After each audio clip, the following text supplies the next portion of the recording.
Welcome to the Interactive Assessment Map tutorial.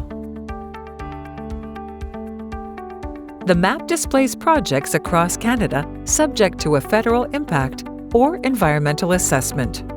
Users can explore, analyze, and gain insights from hundreds of layers of information to assess impacts on areas such as protected lands, national parks, and nearby communities. We will walk you through the different tools and data available, showing you how to use them to enhance your analysis and understand the projects and their potential impacts. Let's get started.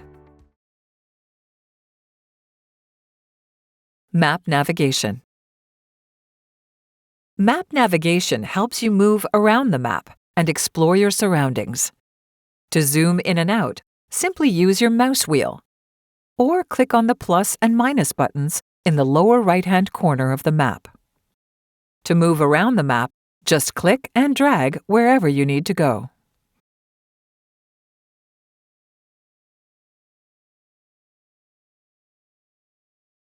Keyword search. Keyword search helps you quickly find projects, data, and locations on the map. To start, just use the search bar at the top. Type in a project name or location, and the map will show matching results. For example, if I type Crawford, we get some suggestions for locations and assessments. If I select the Crawford Nickel project, the map zooms in to highlight the location, and a pop-up window appears with key information. In this window, you'll see the project title, ID number, status, assessment type, and more.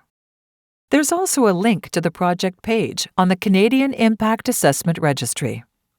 Click it to learn more about the assessment. Adding layers. Adding layers is one of the most powerful features of the map. Layers provide extra context, like project types, environmental data, and information about Indigenous peoples, helping you analyze the map more thoroughly. To add a layer, simply click one of the 4 icons on the left-hand menu, then toggle the eye icon to display it. You can turn a layer on or off by clicking the eye icon.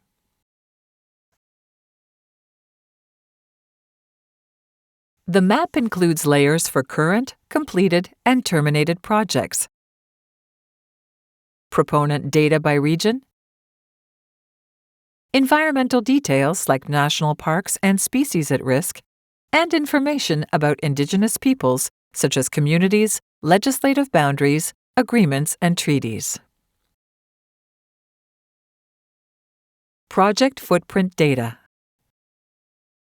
The project footprint data is a powerful feature that enhances your analysis by showing the spatial extent and components of a project. To access it, click the second icon on the left-hand menu, which opens the proponent data submissions. You can then expand the region where your project is located to view the project data. For example, with the Crawford Nickel project located in Ontario, select the Ontario region and you'll see a list of project footprints. Click the visibility icon to add them to the map. These footprints appear in different colors and symbols, each representing a specific aspect of the project. To learn more, click on Map to view the pop-up window or enable the legend to see what each symbol represents on the map. The Nearby tool. The Nearby tool helps you understand a project's broader context and how it fits within its surroundings. To use it, click the 6th icon on the left-hand menu. Then choose the area you want to search within. For example, let's set a 100-kilometer radius to capture all relevant data in the area. Next, click the location icon and drag it onto the map to drop it on a location of interest. Once you drop the pin, a buffer area is created, showing nearby assessments, legislative boundaries like reserves, and more within the 100-kilometer radius. You can expand these results and interact with the information, visualizing it on the map as it gets highlighted. Plus, you can export the data to an Excel file for further analysis.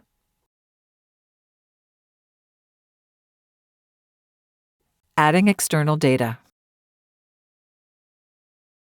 Another great feature of the map is the ability to import external datasets to enrich your analysis. You can upload data from built-in datasets, a link, or a file. The built-in datasets complement your analysis, and if you're uploading a file, the tool will show you the supported file types.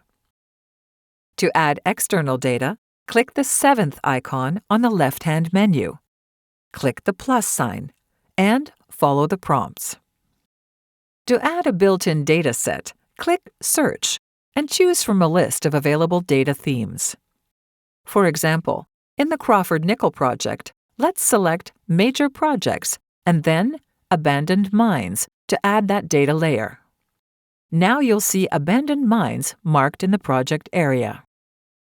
This gives you a more comprehensive view of nearby communities, infrastructure, Indigenous peoples, and environmental factors that could impact the project. This concludes the tutorial for the Interactive Assessment Map. With these features at your fingertips, you can navigate, explore, and analyze project data like never before. Thank you for watching. If you need additional support, such as reference guides or a contact email, click on the Map Information icon on the upper right hand of the map.